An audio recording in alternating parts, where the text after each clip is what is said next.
fats, cheap fats. Yeah, not a fan of palm oil, I have to say. So all that kind of stuff, great for eating, not good for doing stuff with. So we've got the really good couverture, and I'm going to teach you how to temper it. Lovely. So we're going to have a little bit of chatting, because my water isn't as hot as I thought it was. Yeah, so I might at some point, if we're talking, Sophie might just actually say, need to talk about this, because it's quite critical on timing, isn't it? It is, yeah. So the idea of tempering is that in order to get the chocolate looking how we want it, so we want a nice snap to the chocolate, we want it to have that nice shine, which you get on your standard bar of chocolate, we want to try and achieve that. And we've got to do it by arranging the cocoa butter crystals in a certain way. So with couverture, which doesn't come ready tempered, we need to do that ourselves. So we melt the chocolate first, so we've got to be quite precise about the temperature. So we melt it to 45 degrees, no more, no less, to loosen up the cocoa butter crystals, and we're then going to sort of quickly cool them and agitate the crystals to get them to form the kind of crystals we want that will give us the nice snap to the chocolate. Okie dokie. So it is quite precise, but once you get the hang of it, it's okay. And this is my patented method. So there are lots of different ways you can do it. So as long as you cool down the chocolate, you can do it by adding more chocolate. You might have seen them on the granite slabs where they're kind of going like this with the big paddles. I don't have granite at my house, so I have wooden work surfaces. So this is the way I do it. So we're going to use a water bath, which has got not ice water, but very, very cold water, and that's how we're going to do it. So now these tablets are very cool, aren't they? They're brilliant because they just come in like little, drops. What do you call them? Chips, like little chips. So they melt easily and quickly. So and you're using Calibo, yeah. Calibo. See these guys. They don't pay me, unfortunately, to wear this stuff, but I'm a big fan of their chocolate. So what annoys me is when you read a recipe and it says use a good quality dark chocolate. What is that? What does that mean? You know, and you end up spending a fortune because you don't want to cheap out because you want your recipe to come out nicely. But Calibo it makes a really good quality but affordable chocolate, which works out a lot cheaper. I have big bags of it in the back of the cupboard. It lasts me forever. I always know it's there, and it ends up being a lot cheaper than if you end up buying green and blacks or whatever you think you need. And there is we can get this as well. So the website I use is called the Chocolate Box. Oh, I use a Chocolate Trading Company. No, that's one. Chocolate Trading Company, yeah. So it's one of the few distributors that Calibo use for sort of domestic use. But they're actually bringing out smaller versions. They're bringing out a 400 gram packet in sort of September, October time. So you won't have to commit to kilo bags. I like those kilo bags. They do a mix of a darker white and a milk. Kilo each. It's like 15, 16 pounds. It's not.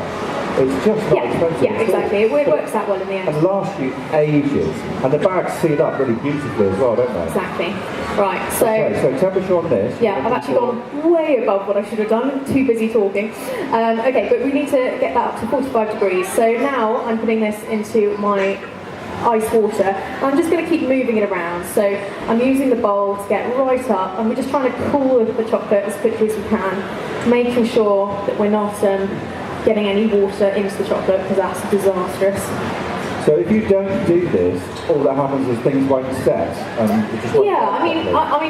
wasn't even aware of this until sort of, if any of you sort of have dipped cookies in chocolate before and you've been eating them and they melt really quickly on your hands, it's probably because the chocolate isn't tempered. So it actually raises the melting point of the chocolate as well, so that it won't melt really quickly in your hands, and it'll be nice and shiny. It's cleaning up for me again. Thanks. So at this point, we want to cool it down to about between 27 and 29 degrees.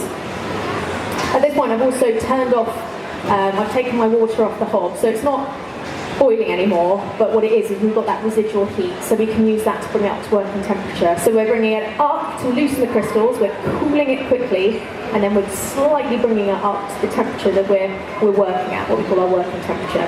Lovely. So all the time, I'm just spooning it around the bowl, using the bowl, because of course at this point the cold water is cooling the sides of the bowl and enabling me to cool the chocolate. And one of these things is absolutely incredible, isn't it? Thermopen. Yeah, I love it. Oh no, actually you've got a thermopen. That's a really, really high quality one, isn't it? This was a good one. I got, because it came in the beige, so it came cheaper. That's on Amazon, I think. So we're about 33 degrees, so a little bit further. Once you get good at that, you can just tell what temperature it is by looking at it. But you know, sometimes it's useful just to keep an eye. Now let's talk about, well, because we've got a few more degrees to come down. Yeah. Obviously, who saw Sophie's earlier show? Yeah, that's brilliant, wasn't it? Absolutely amazing. Yeah, so, it's my number one fan. so for everyone else, we have to talk about the show itself. Yeah. How much fun or not was it during the whole thing? It's you have to keep reminding yourself how lucky you are to be there, because it's hard work. And the nerves, you know, it's like a nervous roller coaster. Every episode you do, you have 3 judgings. 3 judgings where you're focused for up to 5 hours at a time baking, and then you're waiting for the judging, and it's the nerves up and down, and it's quite exhausting mentally. So it does. I can totally imagine it takes it out of me, because you also, when you're kind of going home, you've got to be constantly practicing and playing and doing things. Yeah, and the moment you know you're through to next week, straight away you're thinking about the week after. Yeah. So there's no respite at all. So it's just constantly working. I was talking to some of the other people that have kind of been on Bake Off. They're talking regularly about being up till 3 or 4 in the morning trying things. Is that kind of you? Well, no, I didn't practice out. I think the final was the only one where I was up at the crack of dawn rehearsing, in bed by maybe midnight. That was probably the only week where I was absolutely, because the showstopper is expensive as well. So a showstopper I would generally practice sort of 1.5 times, and then Otherwise it gets crazy on ingredients. It does, especially when you're doing a game pie. I think I bought £100 worth of game. Hello.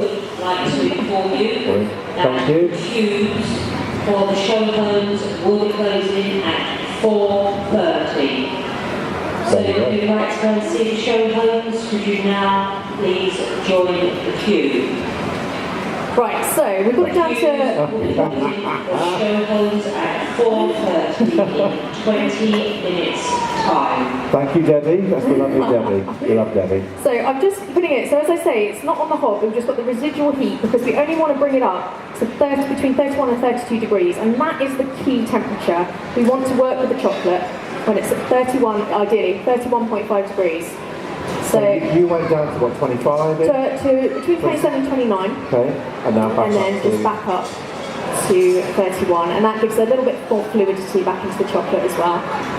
So, and it's amazing how fast that comes up, 30.1, 30.2. yeah, I'm going to take it off just before it gets there, because it will just carry on. Continue to come up even after you take that off. Precisely. Although it's a lot easier because it's just the residual heat. So there we go, 31.1. So we're going to take that off. Now, annoyingly, like, tempering chocolate is not actually too difficult. Keeping it at temper is an utter pain.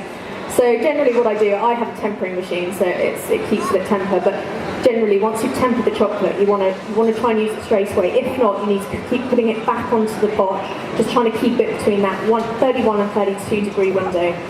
Okay, so what I'm going to do now is I've got my little acetate strips. I use these a lot for chocolate work because you don't need to be very good. Because you let the acetate do the hard work for you. In fact, let me do it on here, because it gets very messy as well. Well, we can certainly clear up for you, it's not a problem. So, Do you want me to dry that little bit off there for you? oh, that'd be lovely. Thank you very much. And would you like a board at all, or are you happy to work on here? We're good on that. It's going to get messy though, so I'm going to have to get you to... Not a problem at all, we can do that. So if we use the acetate strips, it means the acetate's doing the hard work for us. So we don't need to be particularly careful. We just slop a bit of chocolate on, and then of course when we peel it off, we'll get the nice straight edges that the acetate gives us. So it's very difficult to see. You can't see the acetate on the work surface, but you'll be able to see it when I lift it up. Kev, can you give us a shot of just left of pod, please, sir? Thank you very much. Lovely. Okay, so I'm just going to take it all the way to the edges. Be a little bit slapdash about this at the moment, just to make sure we come right to the edge. And then I'm going to smooth it out, so we've covered the whole bit of acetate. Okay? So... Smooth that there. yeah, we love it. Thank you. Cool. So what I'm going to do at this point, and if you've properly tempered your chocolate, it will start crystallising straight away. So it doesn't take long for chocolate to set at all if it's properly tempered, which I suspect this isn't, but we'll carry on.